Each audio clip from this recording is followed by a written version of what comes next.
Жапан өлкөсүндө жашап аткан биздин мекендешибиз Саламатсызбы, Эрнест мырза? Жапанда мамлекеттик кызматкер болуу деген бул кандай экен? Баягы сууда жүргөн балыктай эле болуп көнүп калдык. Бардыгы жапондордон айырмабыз жок. Метролордо, көчөлөрдө деле уктап калган тасмаларды, фотолорду көрүп калабыз. Бизден айырмаланып мындай 3 жумалап, 1 айлап катар эс алса болбойт да. Той топур жагы кандай эми? Бизде өзүңүз билесиз. Той топур жок ооба. Бул жерде 5-6 күн эс алуу. Жапандын кыздары кыргыздарга көп келин болуп келген учурлар бар да. Өлүгүңдү бирөөгө артпа деген түшүнүк бул жерде күчтүү да. Жапанда негизи эле экономика кантип атат? 30 жыл мурун Жапанда бир кесе тамак $10 турчу да. Бүгүн деле бир кесе тамак $10. Кыргызстандын азыр өсүп атабыз, өнүп атабыз деген мындай бир сүрөттөлөт да айрыкча өкмөттүк медиалардачы. А сырттан караганда кандай көрүнүп атат? Азыркы бийликте мындай чечимдер бат-бат кабыл алынып атат.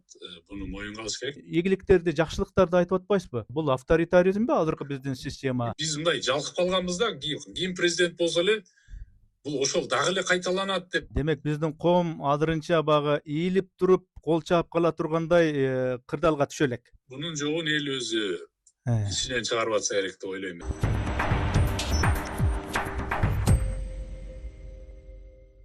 Саламатсыздарбы урматтуу көрүүчүлөр? Бүгүнкү биздин маектин подкасттын форматы бир аз башкачараак.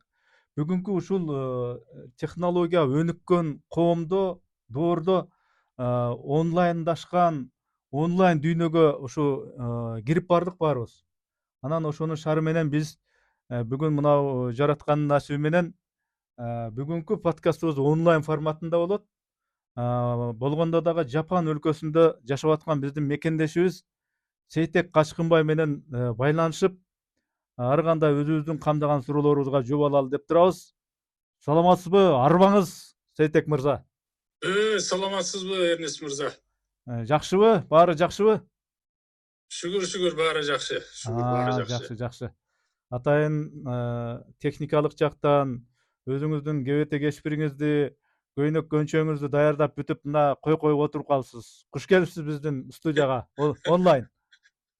Рахмат, ушу жумуштан эмеле келген болчумун, ошо чарчап. Мен эми бир аз болбойн деп ушу балконго чыктым. Мен эми бир аз эми мага дагы анан мына көрүүчүлөрүмө дагы мындай түшүнүк берип койсоңуз, ал жакта эмне иш кыласыз? Кандай мамлекеттик иштеби же кандай иште иштейсиз? Ошол боюнча маалымат берип койсоңуз, өзүңүз кимсиз? Кыргыз аудиториясы, сегменти көп эле билет сиздин саясаттануу жаатында, ушу чыгыштануу жаатында өзүнчө бир профессионал адис экениңизди. Бирок өзүңүздү да тааныштырып, азыр каерде иштеп атасыз, ошону да бир айтып койсоңуз. Мен ушу 1 жыл болуп калды ушу Жапанда Хоккайдо деген арал бар түндүк жагында. Курилге жакынчы. Жапанда 4 арал бар эмеспи? Ошонун түндүктөгү ошол эң чоң аралында ошол жерде 1 жыл болду мамлекеттик кызматта иштеп атам Жапан өкмөтүндөчү. Бул жерде Накачиница деген шаар бар, ушул шаарда мэрияда эл аралык алакалар боюнча координатор болуп иштеп атам. 1 жыл болуп калды да. Мамлекеттик кызматтамын. Жапанда мамлекеттик кызматкер болуу деген бул кандай экен? Бул оорчулуктары кандай, же болбосо тил маселеси кандай болуп атат? Баягы бюрократиялык аппарат дегенде кантсе да кандай болуп атат ушул жагы? Эми кандай десем, мен деле Жапандын мамлекеттик кызматында биринчи жолу иштеп атам, мен делечи 1 жыл болду да. Туура 1 жыл болуп турат. Бир 3 айдай кетти көңгүчөчү келип. Анан кийин эми тил жактан маселе болгон жок, себеби өзүм баягы чыгыштануучу болгон үчүн жапон тилди илгертен эле окуп жүрдүм эле. Ошо келгенде бир аз ушу мамлекеттик кызматтын натурасына, мамлекеттик кызматтын ушу маңызын бюрократиялык системага бир аз көңгүчөшүп бир 3 айдай өттү да башындачы. Себеби дегенде Жапанда мамлекеттик кызмат башка дүйнөдөгү өлкөлөрдөн да кичине айырмасы барбы деп ойлойм да, өзгөчө бизденчи. Аябай так, мүнөтүнө чейин так да, мисалы эртең мененки саат 8:30 башталат жумуш. Жумуш бүткөнчө түштө 12-ден 1-ге чейин эс алуу болот. Андан сырткары бюрократиялык кызмат бул. Мындайча айтканда, бизде аткамилер деп коет го, чиновник. Ошол сыяктуу офистик кызмат да эми, отурасың, кагаз иштери бар, Анан эми бюрократиялык кызмат болгон үчүн кагаз иштер көбүрөөк. Бирок андан сырткары биз баягы эл аралык алакалар боюнча адис болгон үчүн биздин кызмат кичине мындай ийкемдүүрөөк. Офисте отурган менен иш чараларды өткөрүп, чет өлкөлүк коноктор менен командировкаларга сыртка чыкмай, ошого окшогон бюрократиялык кызмат баардыгын айкалыштырып атабыз да. Жазуу иштери, өзгөчө мамлекеттик кызматта документтерди мындай жазууда жапон тилинде жазабыз эми баардыгынчы. Ал жерде өзүнчө шаблон, өзүнчө стандарттар бар мындай.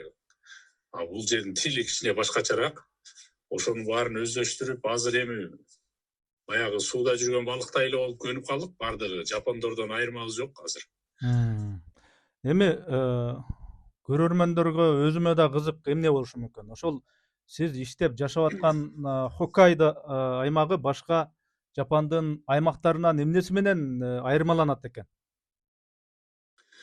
Бул жактын айырмасы эмне дегенде эми Хоккайдо климаты бизге окшош. Мындайча айтканда баягы бир мейкиндикте турабыз да.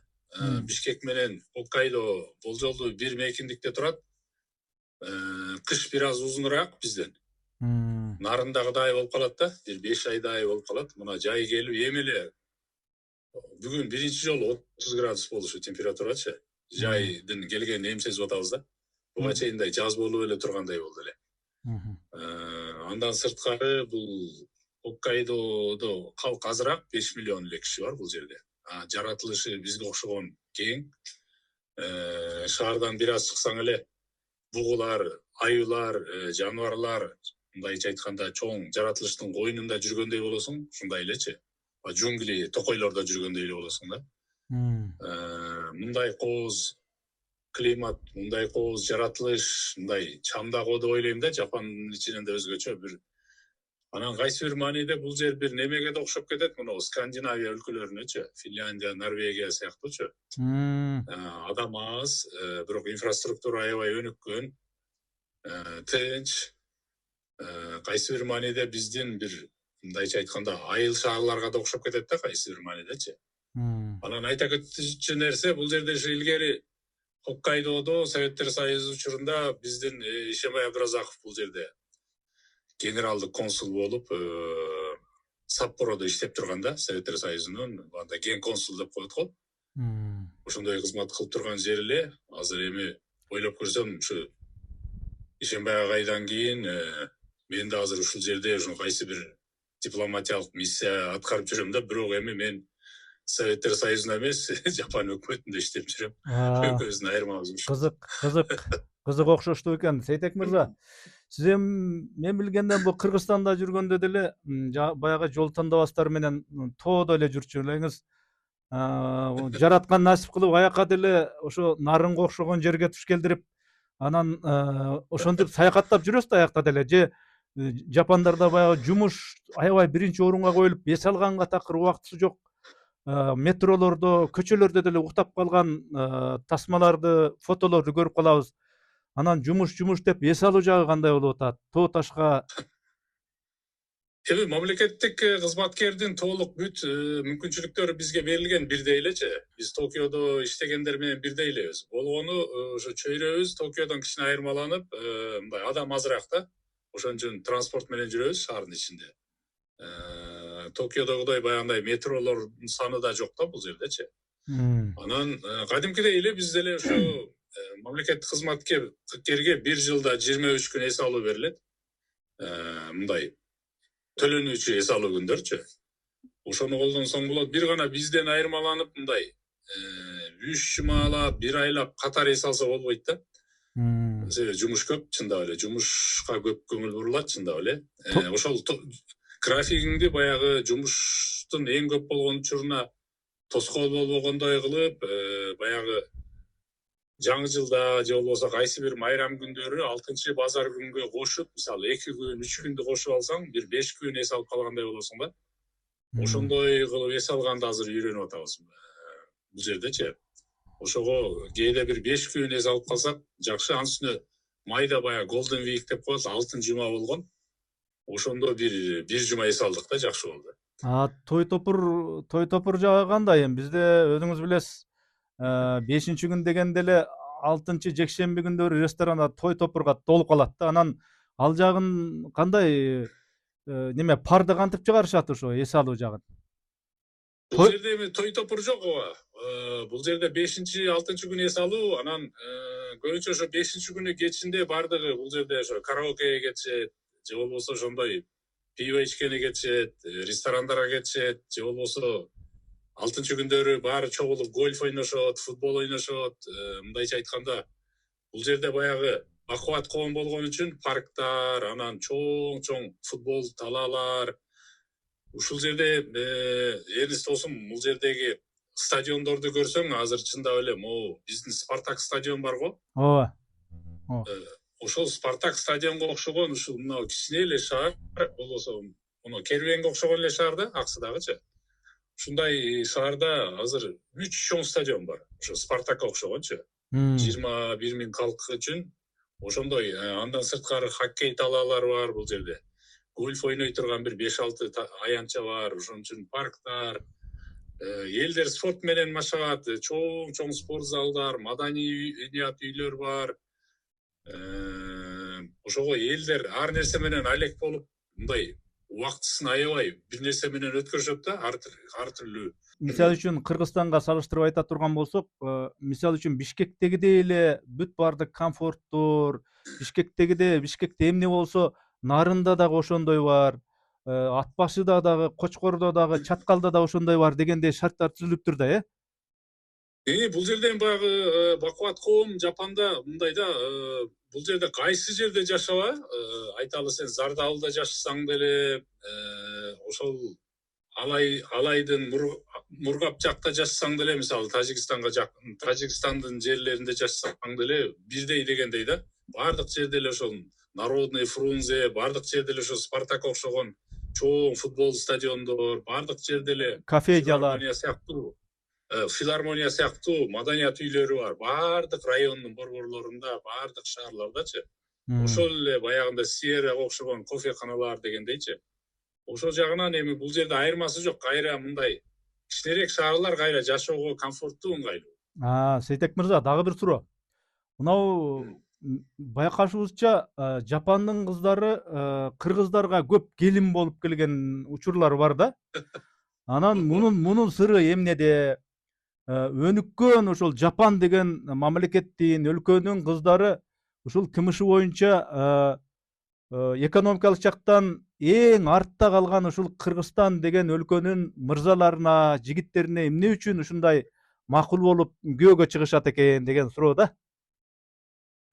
Кызык суроо бул. Чындап эле мен ушу суроонун жообун көп эле ойлойм да. Эмнеге мисалы ушу күнгө чейин канча кыргыз кызы жапон эркекке тийген болсо, ошончо эле жапон кызы кыргыз эркектерине да турмушка чыгат да. Мындайча айтканда тең-бетең. Бирок ошол учурда мен мисалы кыргыздын эркектерине көп тийген түрк кыздарын, же болбосо Корейдин кыздарын, же Кытайдын кыздарын көрө элекмин да. Азыраак. Мындай азыраакпы билбейм, мен көрө элекмин. Балким бардыр. Эми бул жерде айтайын дегеним негизи мындай экен, бул тарбия экен деп ойлодум. Биринчи кезек тарбия экен, Жапандарда мындай экен да. Жоопкерчиликти бирге бөлүштүрүш керек деген тарбия үйрөтөт экен бала кезденчи. Мындай өлүгүңдү бирөөгө артпа деген түшүнүк бул жерде күчтүү да. Негизи бизде турмушка чыкканда болду мени эркек багат деп ойлойт го. Эркек багат деп анан үйдөн чыкпай калат аялдарчы. Болду акчаны толук эле. Ошон үчүн баягы бизде бир учурда абересиң, тигини абересиң деп жүрбөдүбү? Мындай эркек алып бериш керек депчи. Ооба. Андай эмес деп, бул жерде жоопкерчиликти бирдей бөлүштүрөбүз. Аял деле иштеш керек, баланы бакканда деле эркек деле аял деле бирдей багыш керек. Эгер күйөөсү баткенге барып кетмен чаап оокат кылам десе, ошол кетмен чабышканга даярмын деп мындай Жапандын кыздары жоопкерчиликти бир алганга даяр да, негизичи ошондой тарбия менен чоңойот экен. Ошон үчүн алар биздин Кыргыз Республикасына барабы, Голландияга кетеби, каяка кетсе деле ушу жанында жүргөнгө даярмын. Эмне оокат кылса ошого мен кайылмын, мен болду, bundan кийин кыйынчылыкты дагы, жакшылыкты да бир тең бөлүшөбүз деген ошондой тарбия бар экен да бул жердечи. Жакшы. Ошого жапон кыздары Сиздин жубайыңыз Жапанда сизди абересиң дедим эле, абересиң деп кыйнабайт экен да? андай эмес, бизде бул жагынан мындай теңбиз десек болот да. Азыр жеке сиздин жашооңузда ошол деги эле ушу Жапандарда мындай жашоо кандай болуп атат? Эми жашоо барган сайын кээде азык түлүк кымбаттап, мисалы үчүн Кыргызстанда айрыкча өтө кымбаттап кетип, тигил азык түлүктүн баасы, бул азык түлүктүн баасы кымбаттап эле кетип, анан кээ бир адамдар, көпчүлүк адамдар жашоо кыйындап кетти дегендей ушундай нерселерди айтышат да. Жапанда негизи эле экономика кантип атат? Экономикалык эми мындай Эрнис досум, мындай проблема бар Жапанда. 30 жылдан бери Жапанда баа өзгөрбөй туруп калды да. Жапанда өнүгүү жок деп айтылат да 30 жылдан беричи. Кандай? 30 жылдан бери баа өзгөрбөй атат дегенде да тактап койсоңуз, кандайча өзгөрбөй атат? Мындайча 30 жыл мурун Жапанда бир кесе тамак $10 турчу да. 90 жылдары. Бүгүн деле бир кесе тамак $10 турат. Баа өзгөргөн жок да дээрликчи. Ошого Жапандын экономикасы инфляция эмес, тетрисинен дефляцияны башынан өткөрүп кыйналды да бир учурда. Анан баягы орустар айтмакчы нет худа без добра деп, азыр Орус-Украина согушундан кийин дүйнө жүзүндө баалар өсүп атпайбы? Ошонун таасири менен Жапанда быйыл биринчи жолу былтыртан бери баалар 3,7% инфляция байкалат да. Баалар бир аз өскөнү байкалат, чындап элечи, бир 10%дей тамак аш кымбаттагандай сезилет да. Муну бул 30 жылдан бери өзү экономика үчүн, өлкө өнүгүп туруш үчүн жылда 2-3% инфляция болуп туруш керек да. Жапанда 30 жылдан бери элдердин айлыгы деле өскөн жок, баалар да өскөн жок, ошо бир эле калыпта турат да. Ошон үчүн Жапанга көбү келип алып, романтика турбайбы, Жапан дагы эле 90-жылдарда жашайт турбайбы дегендей күлгөн ошол да. Ошон үчүн азыр илгери Жапан дүйнөдө эң кымбат өлкө деп эсептелчү. Бүгүн Жапандагы баалар ошол илгерки бойдон 30 жыл мурдагы баалар дагы эле турат да бүгүнчү. Мисалы сушилерди дагы деле $10 жейсиң. Кандай тамак болсо деле орто эсеп менен Токиодо деле, чоң шаарда деле, муну биздин Накашибетсу кичинерээк шаарларда деле $10 болсо кеңири тамак жейсиң да бүгүн делечи. Буга караганда Бишкек азыр кымбатыраак, сөзүн ачыгычы.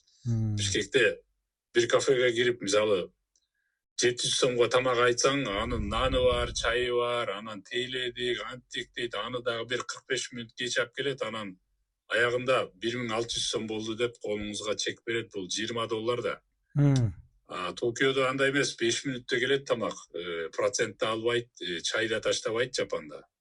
Ошон үчүн мындайча айтканда бул жерде баалар дагы эле турат да ошо бойдончу. 20-30 жыл кандай болсо, ошо кайсы бир мааниде бул жерде ошо мындай термин бар азыр. Жоготулган 30 жыл депчи. Жапандар аябай ушу консервативдүү, анан өнүккөн коом болгондо элдерде мындай мотивация дагы жок болуп калат экен да жаштардачы. Баягы умтулуп иштегенге, анткенге ошол бир айлыгы жашоосуна жетет, анан элдерде умтулуп азая баштайт экен, мотивациячы. Кыргызстанда өзүңүз деле билесиз, 30 жылда болбогон деген ушундай сөз тренд болуп атат. Жапанда жоготулган 30 жыл деген мода болуп атат да. Бул жакта тетрисинен ушу жоготулган 30 жыл деген ошол мындай бир бейформалдуу бир термин отурукташып калды да акыркы мезгилдечи. Жапандар негизинен мындай 30 жылдан бери чоң секирик кылып мындай өнүгүүнү көрсөтө албайт деп. Азыр баса Кытай азыр ушул Жапандын 90-жылдарындай заманга туш келди деген азыр сөз. Эмне үчүн Жапан ошондой кырдаалда турат да, мындай сенек деп койсо болобу, өнүгөп, жасачууну жасап бүтүп, жакшы баягы чыгарчу нерсени баарын чыгарып болуп, анан ушундай бир кырдаалга тушуккан маалыбы же кандай? Өнө турган бир ойлоп таба турган нерсеси калбай калып ошондой турган маалыбы? Жапандын эми бунун бир артыкчылыгы болот экен. Мисалы Жапан кайсы бир мааниде мынау Швеция, Норвегия, Финляндияга окшогон өлкө деп айтсак болот да. Жапанда экономикалык өнүгүү жок болгону менен Жапанда социалдык саясат, мисалы пенсиялар, балдар төрөлсө аларга берген пособиелер, ооруп калсаң ден соолугуңду карап берген жагы, карыяларга болгон мамиле, стипендия системасы деген мындай жашоонун сапаты, коопсуздук, жашоонун сапаты бул жерде дагы деле дүйнөдөгү эң жогорку деңгээлде турат. Бирок мындай экономикалык өнүгүү жок болгону мененчи айталы Сингапурда бир адамдын бир жылдык кирешеси азыр орто эсеп менен $100,000 да. Жапандыкы азыр $30,000. Өзгөчө азыр инфляцияны эске алып, андан 5 метр Жапанда азыр кирешеси түшүп кетти да. Бул бирок Сингапур азыр Жапандан 3 эсе кирешеси көп болгону менен адам башысына кирешеси. Бирок жашоо сапаты боюнча Жапан Сингапурдан бирок дагы деле бир 3 эсе жогору деп ойлойм да. Жашоонун сапаты боюнча. Ошого бул адам баласынын ушундай бир проблемасы болот экен да, ушундай өнүгүп, катуу өнүккөндө коомдо неме проблема болот экен. Эл карый баштайт экен, адамдар балалуу болгусу келбей баштайт экен. Адамдар балалуу болгусу келбей баштап, анан пенсионерлер көбөйүп, салык төлөөчүлөрдүн саны азайып, себеби бала канчалык аз төрөлгөн сайын карыларды, улгайган калкты караш керек болот да. Экономикада ушундай дилемма болот экен. Сейтек мырза, жаштар эмне үчүн балалуу болгусу келбеген тенденция эмнеден улам андай болот? Бул экономика өнүккөн сайын бардык коомдо ушундай болот. Бул азыр Түштүк Кореяда дагы бар. Түштүк Кореяда бул Жапандан да жаман. Азыр Жапанда мисалы 100 үй бүлөдө 7 эле бала бар азыр. Жапанда аларга караганда жакшыраак 12 үй бала бар. Азыр Корея эң аз да. Бул экономика өнүккөн сайын мындан ары Кореяда да мындай проблема болот. Жаштар, салык төлөөчүлөр азаят, эл карый, калк азаят. Азыр ушул нерсе Кытайда деле байкалат. Мисалы Кытайда калк 1,5 миллиард эмес, азыр 200 миллиард азайды деп атат да, муну акыркы 10 жылдын ичиндечи. Ошон үчүн бул экономикалык дилемма, өлкө канчалык өнүккөн сайын адамдар жашоосун пландап, мындай бардыгы жумуш менен камсыз болуп, мындай бала болууну пландап калат дагы, анан кечеңдетет, анан баланын жоопкерчилиги деп ойлонот дагы, жөн эле 3төн 4төн балалуу эмес, 1 же 2, анан аны кайсы жерге окутам деп ойлоно баштайт дагы. Ошол бул ушундай нерсеге алып келет экен да, табигый нерсегечи. Сейтек мырза, мына сиз Жапанда ушу мамлекеттик кызматта иштеп атасыз. Эми могу Кыргыз-Жапан мамилелери кандай нук менен, ыргак менен өнүгүп атат деп ойлойсуз? Эмнеге бизге ушу Кыргызстанга Жапандын ишканалары, компаниялары инвестор болуп келишпейт? Эми негизи азыркы абалда эми дипломатиялык деңгээлде Кыргыз менен Жапандын алакалары жаман эмес деп ойлойм. Азырчы дипломатиялык деңгээлде, министрлер деңгээлинде Кыргыз өлкөсү менен Жапандын мамилеси жакшы десек болот да бүгүнкү күндө. Бирок менчик сектордагы алакаларыбыздын потенциалы баягы мурда Майда деген мырза бар эле, элчи болгончу бизде Бишкекте, Жапан өкмөтүнүн. Ошол айтты эле, Кыргыз-Жапан экономикалык алакаларынын потенциалынын 2% ишке ашып атат, 98% потенциалы уктап атат депчи. Ошо анын сыңарындай бизде чындап эле азыркы күндө Жапандын түздөн түз келген инвесторлордун саны 6 эле компанияда бүгүнчү. Кыргыз Республикасында 6 эле Жапандын компаниясы иштеп атат. Муну 30 канча жылдан беричи. Ошол эле учурда бир салыштырып айтып кетейин, параллель. Муну Монголия бар, бизде эле өлкө. Мына Кытай менен Жапан деменин Орусиянын ортосунда Монголияда ага салыштырмалуу 700-гө жакын Жапан компаниясы инвестор болуп иштеп атат. Эми муну 6 менен 700-дү салыштырганда бул өтө эле чоң да.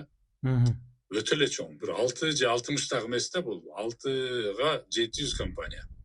Бизде 10га да жетпей атат да Жапандан келген компанияларчы. Ошон үчүн биз ойлоно турган маселелер бар да. Бул жерде эми дипломатияны дагы күчөтүүнүн жолу бар деп ойлойм. Бул жака канча дагы профессионал ылдар иштеш керек деп ойлойм Жапандачы. Анан кийин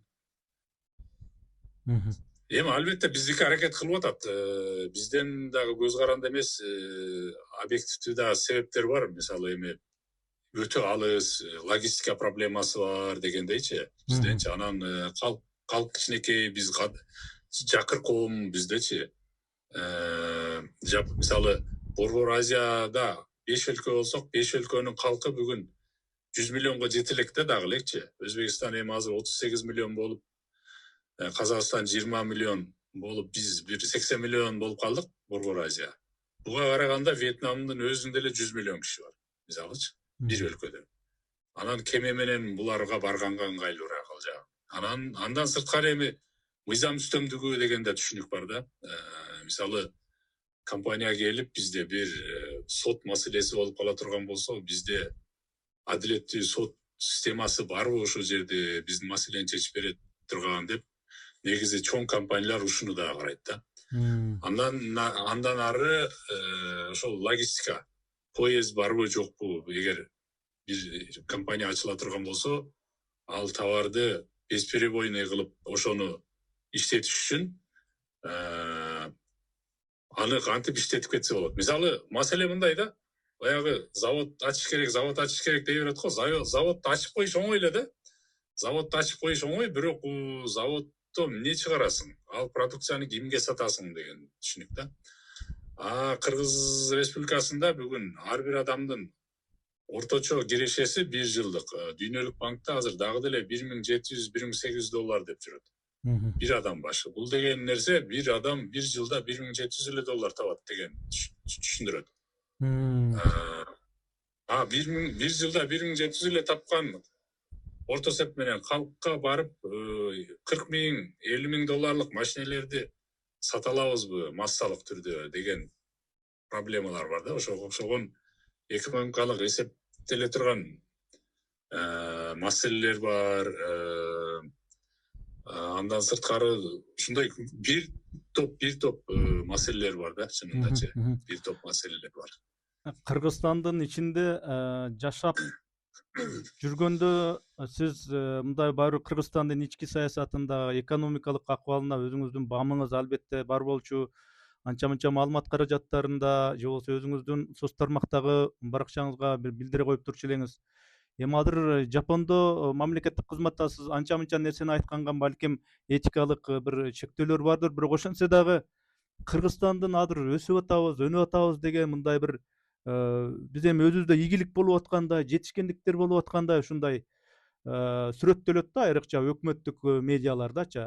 Сырттан караганда кандай көрүнүп атат биздин Кыргызстандын экономикалык абалы? Ой, баягы чындап эле мамлекеттик кызматтын этикасына ылайык мен көп нерселерди айта албайм чындап элечи, ооба.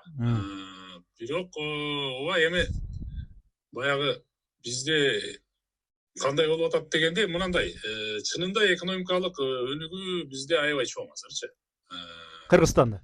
Азыр бир жылдык, мына өзгөчө 2 жылда өзгөчө жылдык өнүгүү 10%-тин тегереги деп айтылып атат да, чындап эле. Буга бир нерсе себеп бар эми. Биринчиси бул азыр кандай десем, кумтөр бизге өттү, бир чети жакшы болду деп ойлойм. Кумтөр өтүп, ал жерде кумтөрдөн чыккан кирешени биз эми бул ачык маалымат берилбей жатса деле мен болжомолдоп атам, ошол кумтөрдөн түшкөн түз кирешелер мындай инфраструктурага салынып атат деп ойлойм да, жолдорду жасалып, мындай жаңы имараттар курулуп дегендейчи. Андан сырткары азыркы бийликте мындай чечимдер бат-бат кабыл алынып атат. Буну моюнга алыш керек, жакшы нерселер болуп атат да. Өзгөчө ошо инфраструктураларга көп көңүл бурулуп, экономика үчүн бул инфраструктура, өзгөчө транспорт мында логистика маселесин чечүү бул мындайча айтканда кан жүгүртүүнү оңдогон сыяктуу да. Бул өтө маанилүү нерсе. Анан кийин Орус Украин согушу дагы таасир этип атат.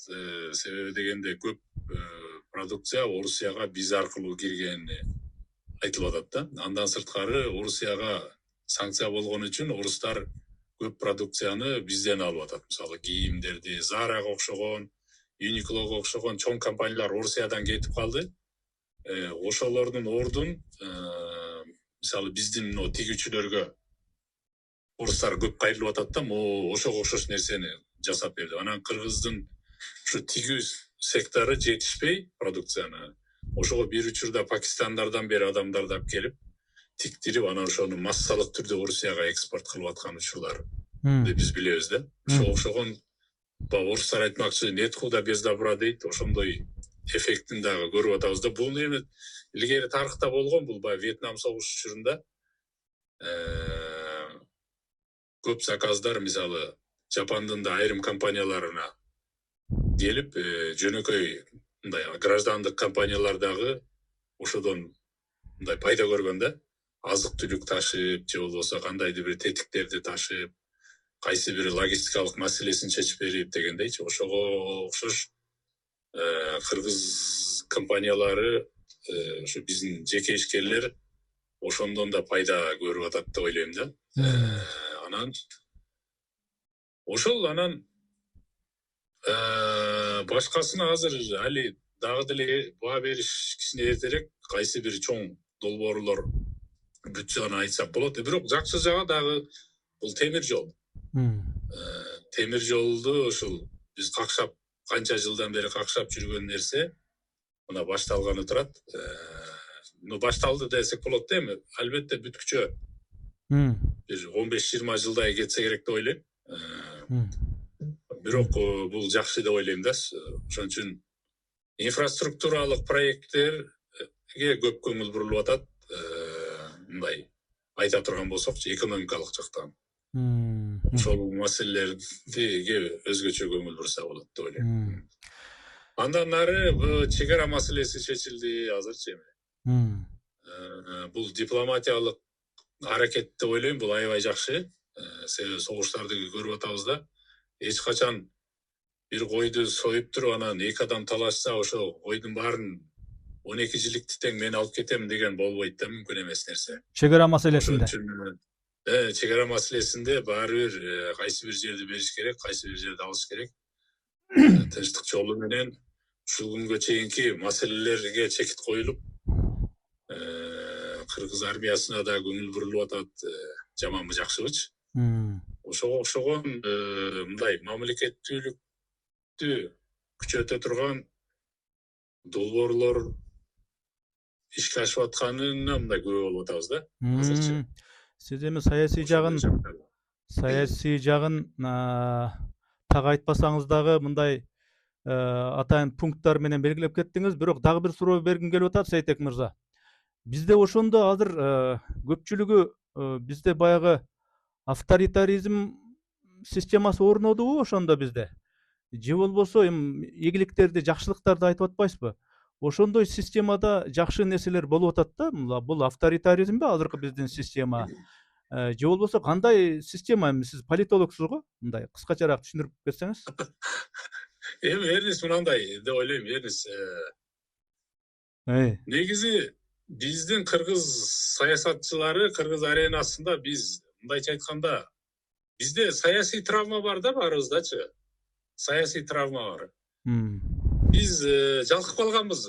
Ушул күнгө чейин ким президент келсе, ал сөзсүз жалганчы болуп чыккан учур өтө көп да.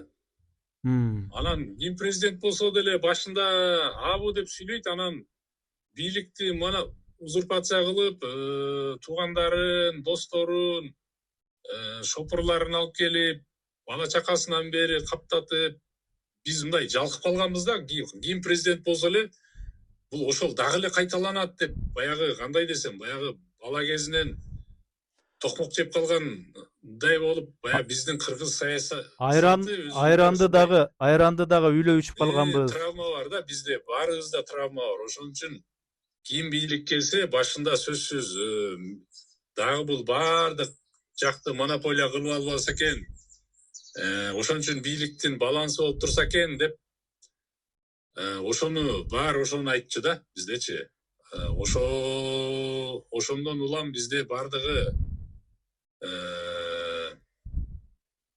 2020-жылы деле ошо бийлик бизде баягындай кандай десем эми баягы төңкөрүш дейбизби, ошол учурдагы бийлик алмашканда баардыгы скептик болуп, чындап эле мындай травмада коркуп, булар дагы ошол мурдага чейинки эле президенттердей болуп өз билемдигин кылабы деп мындай скептик болуп, шектенип карады да. Ошого эми жакшы жактары да бар, кемчилиги да бар. Бирок мындай чечимдер бат кабыл алынып, тарс турус болуп атканы жакшы деп ойлойм. Ошогон жактарынчы. Анан баягы бир Текебаев айтмакчы, бир фрагменттерин алып эле азыр могу же тиги деп толук мен баа бербес элем. Буну дагы бир убакыт өткөндөн кийин анан демек биздин коом азырынча багы ийилип туруп кол чаап кала тургандай кырдаалга түшө элек. Бунун жогун эл өзү ичинен чыгарып атса керек деп ойлойм. Аны мен саясатты токтотолу. Мен эми акыркы суроом, биз жакшы эле сүйлөштүк убакыт боюнча. Мисалы үчүн азыркы кезде кыргыздын жаштары ушул чет өлкөгө чыгып, эми баягы жыргаганман жылкычы болуп турмун дегендей жумуш издеп көп акча табалы деп Англияга баратышат, ошол эле Жапонго баратышат, билим үчүн, жумуш кылыш үчүн, акча табыш үчүн. Ошондой болуп атышат да, анан кийин азыр бизди көрүп аткан көрөрмөндөрдүн арасында ушу Сейтек Байкедей болуп, кантип биз ушундай чет өлкөгө барып ушундай кылып кызматтарда иштейбиз, кантип жакшы акча алып, жакшы бир байманалуу жашоодо жашайбыз деп ушу мен комментарийлерге көп жазышат да. Ошол адамдын өсүп өнүгүү этабында, бала чактагы, өспүрүм кездеги, андан аркы бир карьерасындагы ушундай бир туруктуу бир эрежени же болбосо кандай бир сунушту, кеңешти айта аласызбы көрөрмөндөргө? Эмнеге басым жасашы керек? Эми ар бир адамдын өзүнүн тагдыры бар. Бир адамдын тагдырын экинчи адам кайталай албайт деп ойлойм. Бирок кандай десем, ким болсо деле, кандай адам болсо деле бир кандайдыр бир касиеттерге ээ болуп алса, ал жашоодо тоскоол мындай жашоосун жеңилдетет деп ойлойм да. Бул азыр баардыгы азыр инглиз тилди билиш керек деп ойлойм. Инглиз тилдичи. Врач болом дегени деле, бизнесмен болом дегени деле, дипломат болом дегени деле, журналист болому дегени деле инглиз тилди билиш керек деп ойлойм бүгүнчү. Инглиз тилди билип, дүйнөлүк информациялык талаа бүгүн 90% инглиз тилинде да, оюмчачы. Мен сурайын дегеним мындай да, сөз жооп башкача жагына кетип атат окшойт. Бир эле мектепти 40бы, 30бу, 50 окуучу бүтүрөт дагы ошол эле бирдей эле сабакты окушат. Бирок кийин турмушта ар кимдин жашоосу ар кандай болуп калат. Жакшы, мыкты окуганы начарыраак жашап калган ушундай тагдырга туш болот. Мындай 3 алып жүргөнү же ушундай бир анча деле жакшы окубаган деген 5 такыр албаган окуучулар мыкты болуп чыга келишет да, жашоосунда жакшы ийгиликтерге жетишип, көп акча кармап дегендей. Ошол жагын айтып, ошол жагынан сурап атам. Эми кандай десем, өзү бул ар бир адам өзү дүйнөдө эмнени каалайт, бир өзүнүн кыялы болуш керек да. Максат деп жүрбөйбүзбү? Максат деген сөз жакпаса эгер кыял деп алмаштыргыла, анда ар бир адам өзүнүн кыялы, өзүнүн келечекте 30 жылдан кийин, 20 жылдан кийин каерде көрөт да.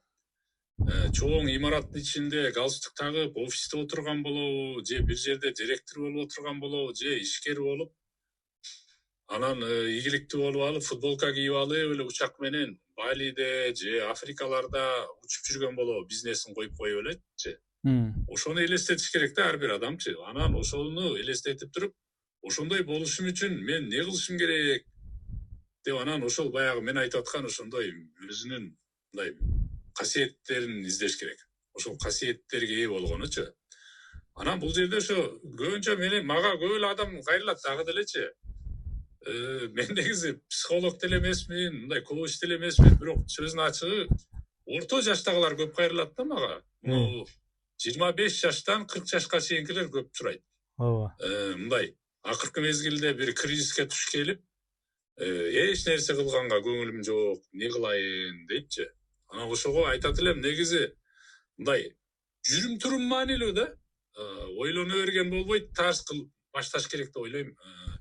30 жаштагы адамдар бир максат коюп, бир ишти баштап көрүш керек деп ойлойм, баары бирчи. Себеби иши жүрбөй калса деле ал 32 жашта ал али жаш болот дагы жашоо кечирет аначы. Ал кайра эле жаңы нерсени баштаса болот. Ошон үчүн 30, 32, 35 жаштагы адамдар коркпой эле жаңы бир ишти баштай бериш керек. Мына билекти түрүп элечи. Көп ойлонбой эле башташ керек да.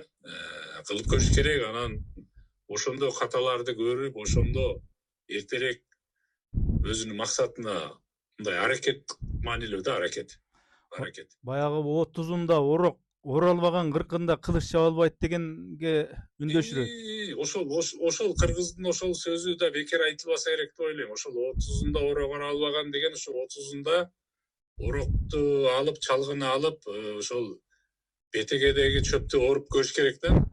Эгер чөп оруп көрүп оралбаса орокту, анда ал ойлошу мүмкүн, жок мен чөп орбой эле, анда мен уста экенмин деп ал мындай уста жоонуп көрүшү мүмкүн да. Анын орду мүмкүн устачылыкта жатат.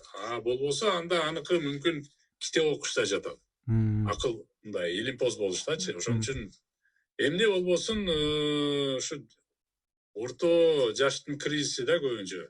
Мында ойлонуп калышат экен. Тарс-турс башташ керек, жашоо кечирет да дагы делечи. 40 жашка чейин любой ишти коркпой эле баштай бериш керек деп ойлойм. Тарс-турс этип элечи. Сейтек мырза, биздин эми онлайн маягыбызды ушу менен токтото турсак, себеби жараткан өмүр берсе, жараткан демекчи, ушул суроону берем деп азыр унутуп баратыкмын. Дин тутуу эркиндиги, Кудайга ишенүү же ишенбей коюу эркиндиги Жапанда кандай, мындай кыскачараак айтып өтсөңүз? Жапанда эркиндик бул жерде абсолюттук эркиндик деп ойлойм.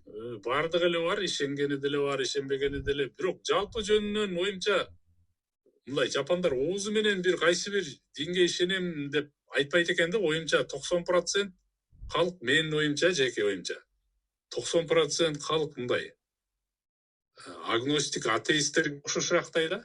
Бирок мен өзүм которуп жүрөм видеолорунда мечит бар, мечиттер бар. Мечиттер бар, мечиттер бар, Токиодо мечиттер бар, намазканалар бар. Мындай акыркы мезгилде адал индустриясы деп неме мусулман өлкөлөрүнөн келет деп көп тренингдер болуп, мындай коомчулукка, мисалы мэрияда биз дагы азыр Индонезиядан, Борбор Азиядан көп кишилер келип атат деп мындай азыр халал деген сөздү айтып атпайбы? Мен адал эле деймчи. Адал бурчтарды ачып азыр супермаркеттерге ошондой түшүндүрүү иштерин да кылып атабыз да, мындай түшүнүү менен кабыл алып коюңуздар.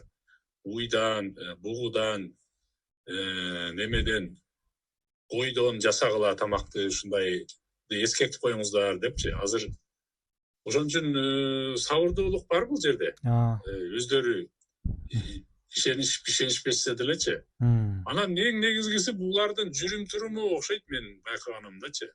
Булар мен азыр айтып аткандай бир 90% эл тиги динге ишенем же ишенбейм деп деле айтпайт, бирок мындай жүргөндөрү ошо баягы мусулман адамдын баласы кыла турган иштерди кылат да. Буюмуң түшүп калса алып келип берет. Капчыгың түшүп калса Жапанда 99% капчыгың үйүңө келет да. Ээсине келет кайрачы. Уурдап албайт. Кезекке турмай жагы, анан баягы башында суроо берип кеттиңер, мамлекеттик кызмат кандай болот экен. Анан баса бул жерде мамлекеттик кызматта неме азыр жетекчилер астындагыларга кыйкырбайт баса. Мен мына 1 жыл болду, бир дагы үн көтөрүлүп сүйлөгөн адамды көргөн жокмун ушунгө чейинчи. Коррупция, пара берүү деген таптакыр жок десе болобу? Таптакыр мүмкүн эмес. Элестетип дагы мүмкүн эмес андай нерсеничи. Анан жетекчилер үстүнөн туруп алып урушпайт. Жумуштан кийин кызматкерге тапшырма берсең, жумуштан кийин бул баягы күч колдонулду деп мыйзам боюнча ал жооп берет да. Ошон үчүн ошого окшогон жакшы нерселер баягы анык баягы хадистердин бирөөндө бар го, жумуш учурундан кийин өзүнчө чырак шам жагат, анан жумуш учурунда өзүнчө бир шам жагат депчи. Мусулман кишиси кылат деген. Бул ошон үчүн баягы мусулмандардын принциптери бул жашоодо Жапондо орногон деп айтсак болот да, мамлекеттик кызматта деле, көчөлөрдө деле, супермаркеттерде деле, бардык жердечи. Чоң рахмат. Оюмча дин ушундай орногон деп айтсак болот коомдочу. Чоң рахмат. Анда кийинки темаларды эми сүйлөшө турган сөз көп негизи. Сейтек мырза, Сейтек досум. Ал темаларды анткени сөз арасында досум эле деп атпадың, анан ал темаларды кийинкиге калтыралы.